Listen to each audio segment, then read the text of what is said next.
Assalamu alaikum. Hello everyone, welcome back to my another video. In this video, how to select a large range of cells in Excel without scrolling.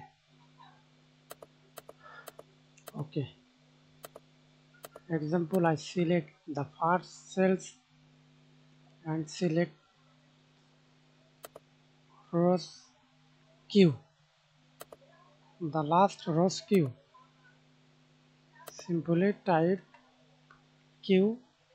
I select 20,000 cells or rows. Press on your keyboard, hold Shift, Enter. Now see this automatically selected 20,000 rows and column. Thanks for watching video. Please subscribe to my channel, like, comment, share.